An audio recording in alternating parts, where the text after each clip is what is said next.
We're in East Anglia, heading north from St Edmundsbury Cathedral at Bury St Edmunds, looking for Ely Cathedral.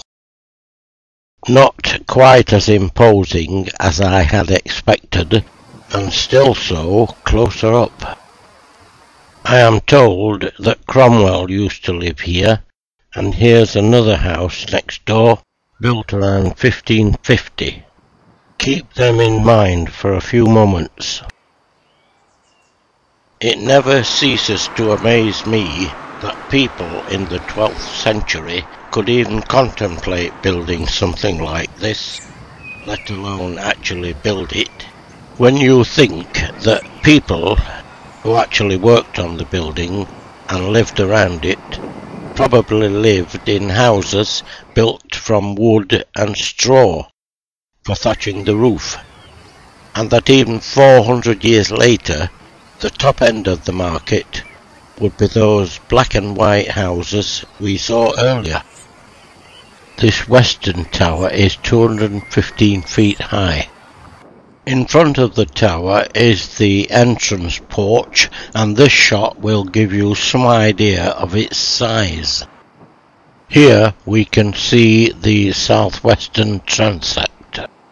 Let's just have another look up at the West Tower, built between 1174 and 1197 with its octagonal belfry and surrounding turrets. So now we've come into that porch, and we're going to go through those doors into the cathedral and turn right into that southwest transept that we saw from outside.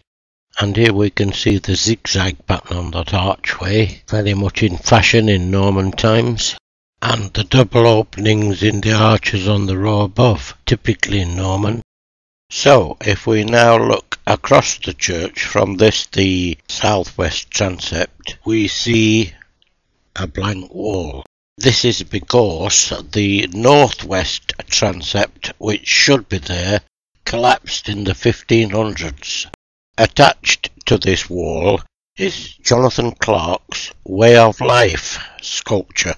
It depicts life's many unexpected twists and turns as we journey from darkness to the light of the cross.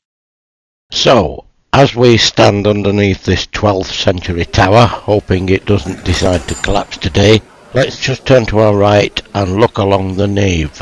I am told that this is the longest nave in England, 250 feet or 75 metres if you prefer. But what we're going to do first is walk along the north aisle past this gurney space heater up to the Lady Chapel. The Lady Chapel, built from 1321 to 1349, is the largest in England, as is its roof vault with a span of 40 feet or 12 metres.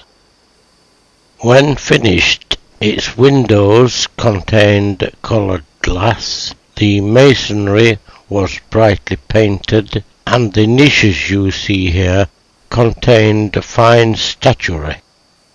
This was all smashed up during the Reformation. This sculpture of the Virgin Mary is by David Wynne and was unveiled by Prince Charles in November 2000. These Reformation fanatics even went round and knocked all the heads off these little carved statues.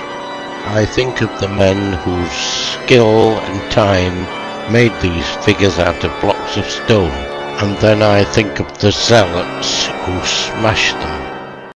Let's have a little break. We'll turn right and do a circuit around the building.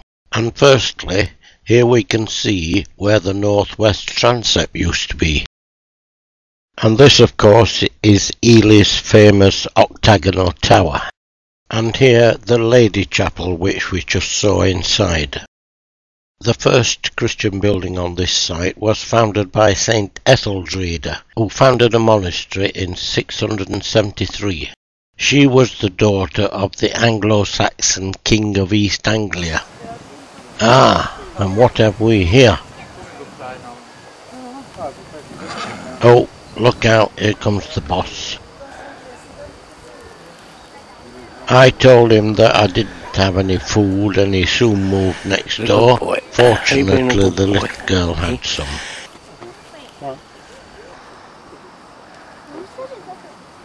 But look, we're supposed to be doing Ely Cathedral.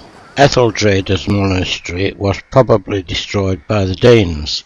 However, a new Benedictine monastery was built around 970 AD. The present building was started in 1083 and became a cathedral church in 1109 when the Diocese of Ely was hived off from Lincoln. We'll go down the south aisle this time towards the crossing. You may know that there is a St Etheldreda's chapel in central London in Ely Place. This is where the bishops of Ely used to have their London palace. This banner shows St Etheldreda and is still used in special processions. These transepts are the oldest surviving parts of the building, the choir having been demolished when the central tower collapsed in 1322. Now here's a little bit of painted stonework, not original I don't suppose. And here we're looking along the length of the transept. So when the crossing tower collapsed, they were left with a space between the nave and the choir and between the two transepts. To join it all together, an 8-sided structure was conceived, built up, and a lantern balanced on top. I understand it was a completely new concept. The lantern is entirely of wood, and it proved to be a beautiful as well as a unique feature for which Ely Cathedral is now world famous. I had only just finished doing that earlier part of this film where we were in the Lady Chapel, and I was talking about the men who made it and the men who smashed it, when I accidentally came across a piece of prose which said something of what I was trying to say. It really, I suppose, applies to all of these magnificent structures. It's by a chap called Thring, who I don't know, but perhaps you'd like to hear it. As the true disciple gazes, spirit answers spirit. The glorious poem, languaged in the stone, breaks forth into a silent chant of life. Voiceless thoughts, breathed out of the fair structure, pass into the gazer's soul, and enter there, and there revive the memory of noble minds that built their hearts, their blood, their all into these walls. In 1537, during the dissolution of the monasteries, Etheldreda's shrine, like that of Becket at Canterbury, was destroyed, no doubt with all the precious gems finding their way into Henry VIII's pocket.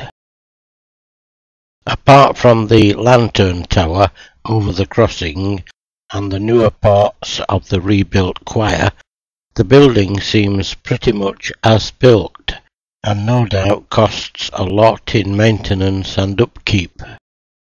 Several major restoration projects have been carried out over the years, including one during the mid-1800s with George Gilbert Scott, when the painted wooden ceiling was added into the nave.